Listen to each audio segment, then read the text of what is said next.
Murag kining atong ebanghelyo tubag ni sa atong usual kaayo nga sayop nga panghuna-huna.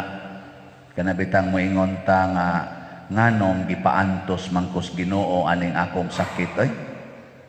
Kanus apa man ni kuhaon sa Ginoo ang akong pag-antos. Di ba naaman mo ana no?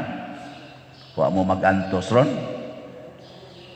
Na may pag-antos siya. Kung nasagoy akong kaugalingong pag-antos, niya nga yung kasagaran pasanginlan, ang Ginoo, nganong gipaantos bangkos Ginoo. Unsa may sa nako, Lord, nga imo mangkong giingon ani.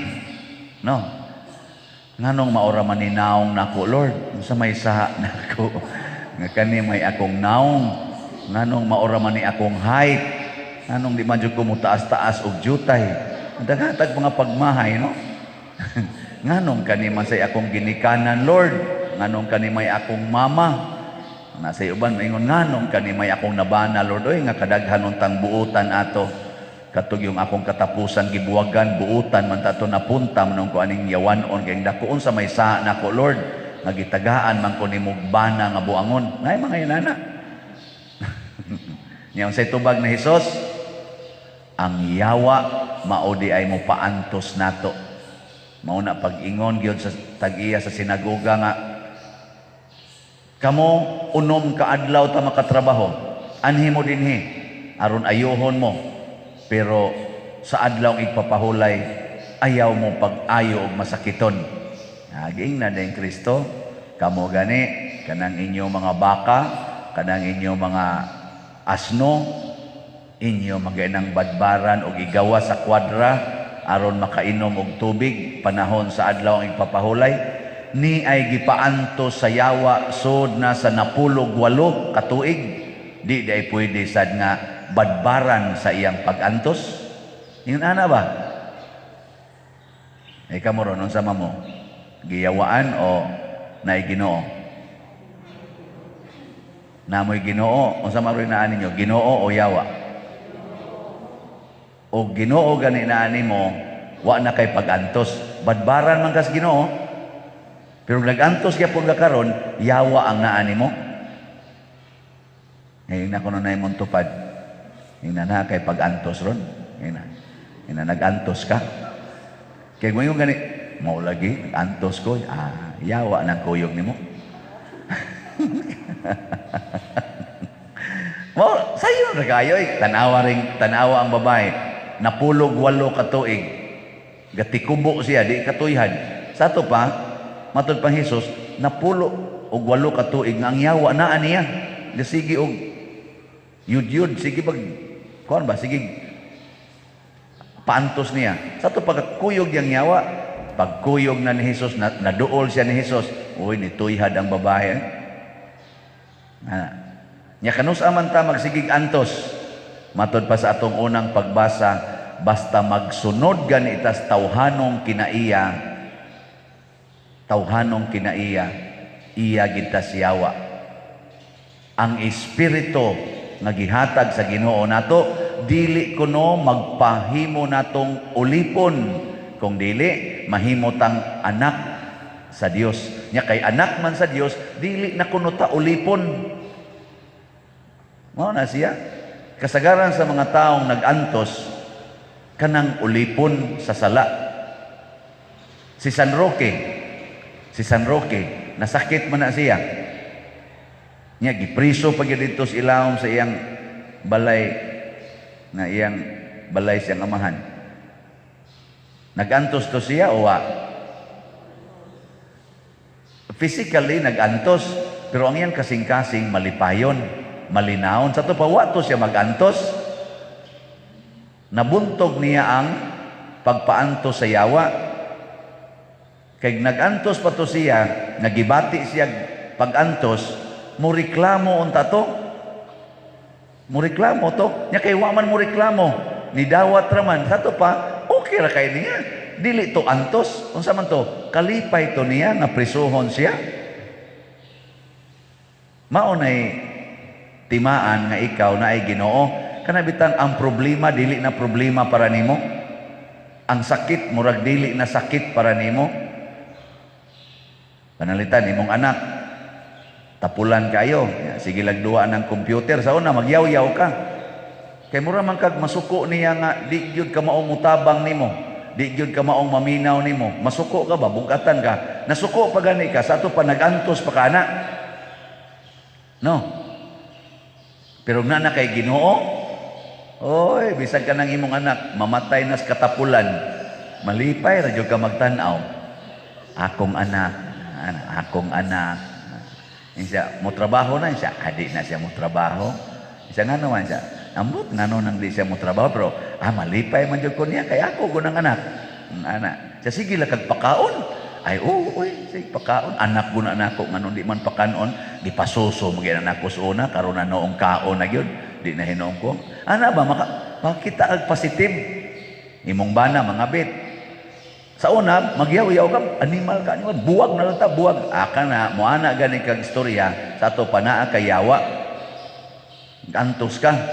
Pero na kay Ginoo, mingon din ka nga, kaning banaha, mao gini makahatag na kog kahigayunan nga magsigi kog pasaylo.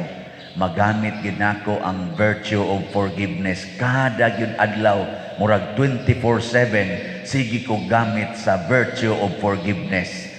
Matuman gining giingon sa Ginoo diri nako nga pasayloag kapituan kapito. Ay salamat Lord nga gitagaan ko nimong bana nga maoy makapahimo nakong mapasayloon. O di ba? Di na ka magantos. Nga naman na-enjoy naman kag sige gamit sa espirituhanon nga mga butang. Forgiveness, kindness, patience, di ba? Acceptance, humility, prayer. Kaya magsige mag-ampo, Ginoo in taon, Ginoo tabangi taon kung malig-on ko nga makapadayon kong higugma aning panuay kong bana. Kay kisigihan jud kog suway kada adlaw suwayon gyud ko niya panuay kining bayhan baba aning banahan. Nya mo anha sang kabit mas gwapa ra ba nimo? Ayay, so sang kabit. Pag sunod na sang adlaw kita na sa lain na sang babae giagbayan sa lain na sa ning pasaylo Lord. Salamat kay Lord nga nakakita na sa lain akong bana, lain na sa ding pasayloonon. Ana, gaagas imong luha pero malinaw imong kasing-kasing kay nakahibaw man ka nga ang naglihok diha nimo mao ang Espiritu Santo, dili ang tawhanong kinaiya nga hala away gyud, hala gyud. Singhag dayon, kit-kit dayon, paak yun, patay gyud. Karon ang ato mga politicians, kumusta man unsa ilang gigamit sa pagpangumpanya? Espirituhanon nga mga kinaiya o tawhanong kinaiya? Kusga. Kusga pag yun? Tawhanon. Nya, muuban mo nila o dili? Kamu, otro rabasan mo, apil gani ko usahay, muuban sa taoy, na ay mga tawhanon kay kinaiya, magsigig away, magsigi og kanang mga bashing diha sa social media, anha pas mga TikTok, siging dinautay, muapil ra ba sa ta? No? Sugod karon ayaw na. Diyos nung kinaiya. Muna diri sa atong unang pagbasa ni ingon gyud si San Pablo nga tungod ni ining atong nining Espiritu Santo nga nakighiusa sa atong espiritu, kanang espiritu nga gamay og mao na ang atong kalag, mao na ang dili mamatay nato.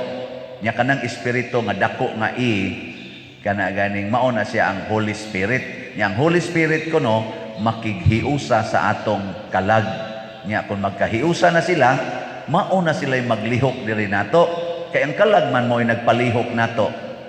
Principle of movement, principle of intellect, principle of emotion, principle of our individuation. Mao na ang kalag.